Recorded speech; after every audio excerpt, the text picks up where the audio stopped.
রাত হয়েছে। না, রাত নয়, এটি হল অন্ধকারের গভীরতম স্তর।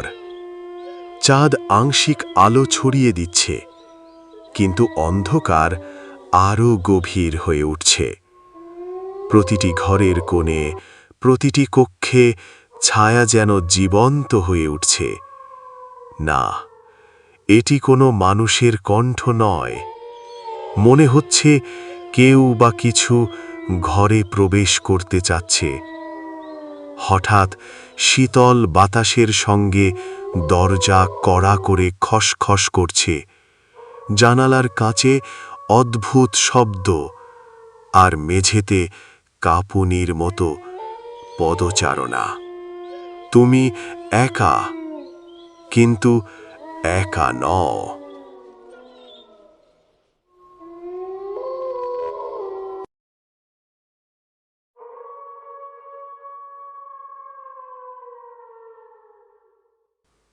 দরজা খুলছে নিজে নিজে, আর ঘরের একটি ধূসর ছায়া ধীরে ধীরে প্রবেশ করছে। প্রতিটি নিঃশ্বাস কাঁপছে, প্রতিটি চোখের দৃষ্টিতে ভয়ে জ্যোৎস্না ক্ষণিকের জন্য থেমে যাচ্ছে। ফিসফিসানি আরো জোরালো।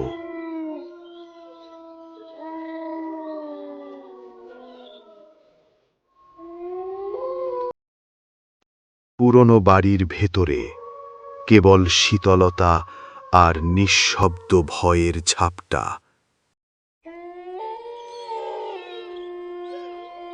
জয়, যুবকটি একা বসে আছে। বাইরে ঝড় বৃষ্টি,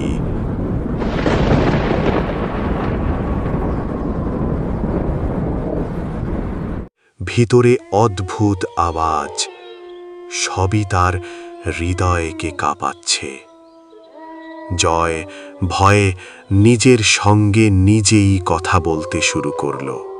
আজ রাতে ঠিকভাবে ঘুম হবে না, যেন কেউ এই ঘরের মধ্যে চোখ রাখছে। হঠাৎ দরজার খসখসানি। জয় চমকে ওঠে। সে কম কণ্ঠে বলে উঠল, কেউ আছে কি? দরজা নিজে নিজে ধীরে ধীরে খোলা শুরু করে।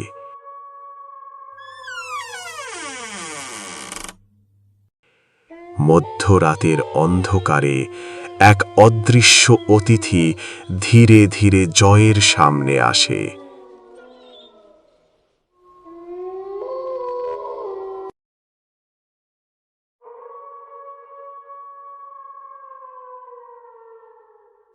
ঘরের আলো নিভে যায়, বাতাসে শীতল ফিসফিসানি। ভয় পেয়েছ কি? জয় চিৎকার করে বলল, তুমি তুমি কে? ছায়া ফিসফিস করে বলল, আমি গভীর রাতের অতিথি। আমি কেবল একবারই আসি। যারা দেখবে তারা আর শান্তিতে থাকবে না। জয় বুঝতে পারে এটি কেবল দেখা নয়, এটি শুরু। যা ঘটবে তা চিরকাল মনে থাকবে। ভয়ে কণ্ঠ কাঁপিয়ে বলল, না, আমাকে ছাড়ো। ছায়া ফিসফিস করে ধীরে ধীরে হেসে বলল, গভীর রাতের অতিথি তোমার ভয়ের সঙ্গে খেলবে, এবং তুমি পালাতে পারবে না।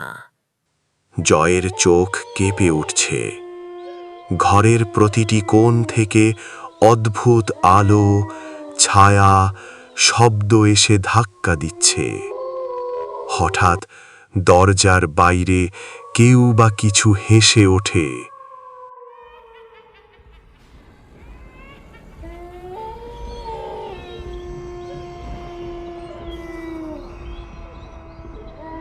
জয়ের হৃদয় কেঁপে যাচ্ছে।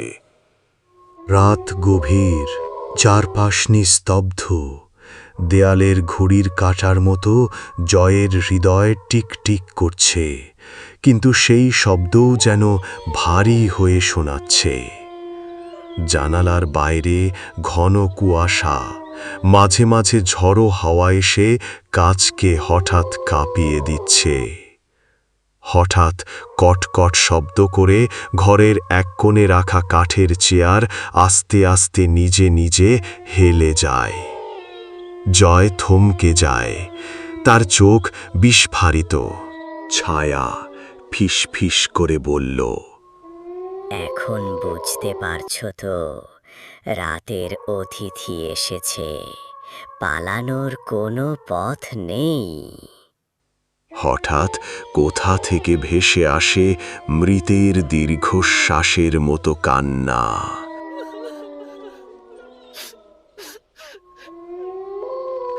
একটা কণ্ঠস্বর, যেটা না পুরুষ, না নারী, না শিশু, কেবল মাত্র এক করুণ সুর, যেন কবর থেকে উঠে এসেছে। জয়ের বুক ধড়ফড় করে উঠছে, কিন্তু ছায়াটা আরও কাছে চলে আসে। ঘরের এক কোণে বাতি হঠাৎ টিম টিম করে জ্বলে ওঠে। আলোর ঝলকানিতে দেখা যায় একটা বিকৃত, বিকলাঙ্গ মুখ ভেসে উঠছে। চোখ নেই, কিন্তু তবুও সে তাকিয়ে আছে সরাসরি জয়ের দিকে।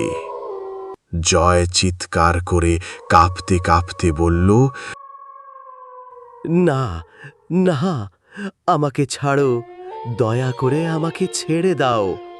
ছায়া ফিসফিস করে বলে, রাত্রির অতিথি আবার ফিরে আসবে, আর তুমি তুমি চিরকাল বন্দি থাকবে এই অন্ধকারে। তারপর মুখটা ধীরে ধীরে মিলিয়ে যায়, কিন্তু বাতাসে থেকে যায় এক শীতল হাহাকার। জয় দিশেহারা হয়ে জানালার দিকে তাকায়। বাইরে ঝড়ো বাতাস বইছে, ঘন কুয়াশার ফাঁক দিয়ে দেখা যায় অচেনা ছায়াগুলো হাঁটছে। তাদের কোনো মুখ নেই, কেবল অস্পষ্ট অবয়ব। তারা এগিয়ে আসছে বাড়ির দিকে। জানালার কাছে হঠাৎ টাপ টাপ শব্দ হয়, যেন কেউ আঙুল দিয়ে ভিতর থেকে ডাকছে তাকে। একটি ফিসফিসানি ভেসে আসে, জানালা খোলো, আমরা এসেছি। জয় ঘামতে থাকে, তার পা কাঁপছে, কিন্তু দৌড়ে পালানোর সাহস পাচ্ছে না। ঘর হঠাৎ পুরো অন্ধকার হয়ে যায়। কেবল জয়ের কানে ভেসে আসে ভয়ঙ্কর হাসি আর ভারী নিঃশ্বাসের শব্দ।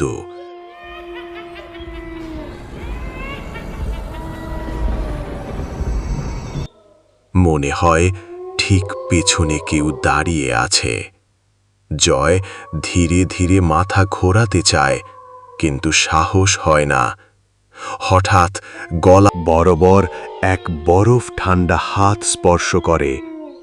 জয় ভয়ে স্তব্ধ হয়ে যায়, কাঁপা কাঁপা গলায় বলে, কে কে ওখানে?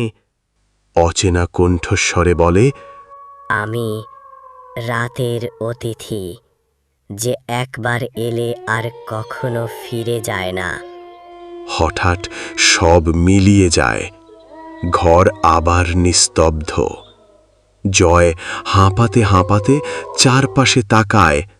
কোনো ছায়া নেই, কোনো মুখ নেই, কিন্তু বাতাসে ভেসে থাকে সেই অচেনা কান্না। বাইরে কুয়াশার ভেতর দাঁড়িয়ে থাকে এক ছায়া, স্থির, নীরব, তবুও তাকিয়ে আছে ঘরের দিকে। গভীর ভয়াল কণ্ঠে আওয়াজ শোনা যায়, আজকের রাত তোর জীবনের সবচেয়ে ভয়ঙ্কর রাত। অতিথি কখনো একবারই আসে না, সে ফিরে আসে বারবার। ছায়ার আড়ালে, ভাঙা জানালার ওপারে যার সঙ্গে তার দেখা হয় সে চিরকাল ছায়ার বন্দী হয়ে যায়। অন্ধকারে জয় একা, সে বুঝতে পারছিল সেই রাতের অতিথি তার আশেপাশে কোথাও লুকিয়ে আছে। তার মনে হচ্ছিল কেউ যেন তার পেছনে নিঃশ্বাস ফেলছে, কিন্তু যখনই সে ঘুরতে যাচ্ছিল একটা শীতল হাত তাকে আবার থামিয়ে দিচ্ছিল। ঘরের নিস্তব্ধতা আরো ভয়ঙ্কর হয়ে উঠছিল। জয়ের মনে হচ্ছিল সে যেন অনন্ত অন্ধকারে একা, আর সেই অচেনা অতিথি তাকে ধীরে ধীরে গ্রাস করছে। সে আর কখনোই সেই অন্ধকার থেকে বেরোতে পারবে না।